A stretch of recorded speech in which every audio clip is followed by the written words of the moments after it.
Nesse vídeo nós vamos aprender a fazer uma correlação linear e uma regressão linear.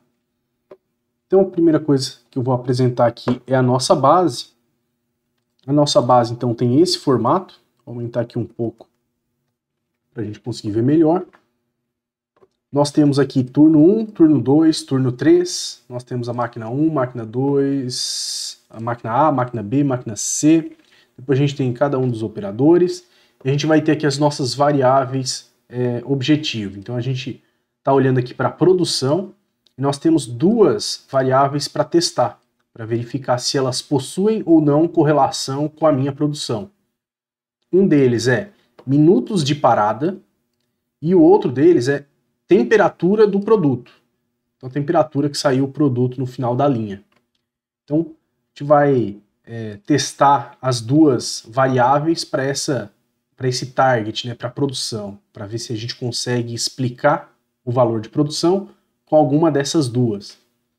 Primeiro passo vai ser a gente adicionar o node Linear Correlation e na configuração dele nós vamos trazer apenas aquelas variáveis que a gente quer testar e também a variável target. Se nós colocarmos algumas outras aqui, por exemplo, turno, ele vai entender que esse turno ele é uma variável que eu deveria testar, só que na verdade ele é só um classificador. Então nós não vamos trazer para cá, a gente vai trazer apenas os valores numéricos. Produção, minutos de parada e temperatura do produto. Vou dar um OK. Vou visualizar essa primeira aba aqui. Então a gente tem aqui primeira coluna, depois nós vamos ter a segunda coluna. Então, produção, testando contra minutos de parada. E aqui a gente vai ter o valor da correlação. O valor da correlação ele sempre vai estar variando de 0 a 1, podendo ser positivo ou negativo. Quando negativo, significa que esses dois carinhas aqui, o produção e minutos de parada, estão variando em direções opostas. Eles podem ser correlatos, aqui eles são 0,9 de correlação, só que eles são em sentido oposto. A gente tem que olhar também para o p-valor, porque o p-valor é o que vai indicar se a gente pode confiar nesse valor de correlação ou não. Se ele for acima de 0,05, a gente tem que começar a duvidar um pouco dele, se de fato ele deve ser considerado. Abaixo disso, em geral, ele tem uma confiança alta, a gente pode seguir adiante.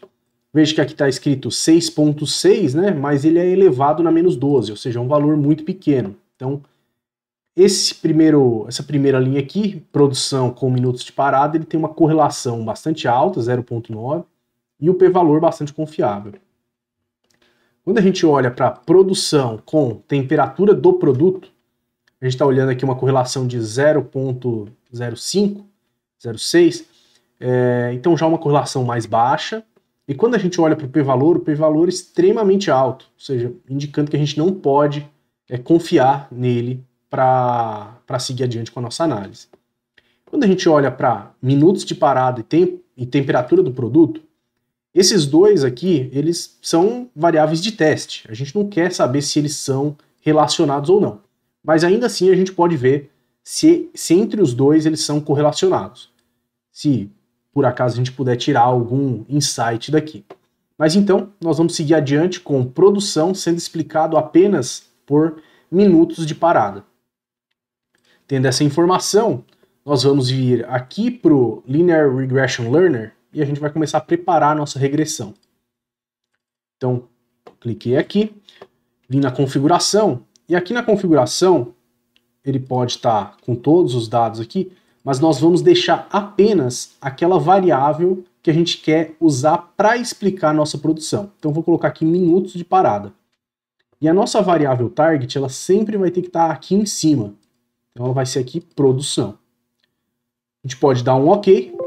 E ao executar ele, nós podemos olhar nessa saída aqui de baixo, que é o coeficientes e estatísticas, o quanto que minutos de parada representam desse outro valor que é produção. Ou seja, para cada 1 minuto de parada a mais, em média, a gente tem 83,061 da variável de produtos a menos. Aqui vai ter algumas estatísticas também, como o erro padrão e o t-valor, e também o p-valor. E seguindo adiante, se nós transferirmos esse modelo para esse preditor, nós conseguimos tentar prever qual que seria o valor daquele item, né, para cada um dos casos que a gente lançar aqui. E esses casos podem ser esses mesmos, né? A gente pode usar isso aqui para avaliar se o nosso modelo tá bom. Ou a gente pode trazer uma base nova para tentar prever algo futuro. Se eu tiver tantos minutos de manutenção, quanto que eu teria de produção. E o que sai daqui, então vamos colocar aqui, né, uma variável de predição aqui, colocar como adicionar uma coluna adicional. E na saída aqui, nós vamos ter o seguinte, nós vamos ter essa coluna de predição e nós vamos ter a coluna produção. Então, para esse minutos parados, 76 minutos parados, ele preveu que a nossa produção seria 2.542. Mas na real, foi 880. Para o próximo aqui a mesma coisa e assim por diante, em todos esses casos. E no próximo node aqui, a gente tem o Numeric Scorer, onde ele tenta confrontar esses dois valores, o valor predito e o valor real. Então aqui na coluna de referência a gente coloca valor real, produção, e na coluna de predição a gente coloca prediction, produção. Ele vai trazer aqui algumas estatísticas sobre essa nossa predição.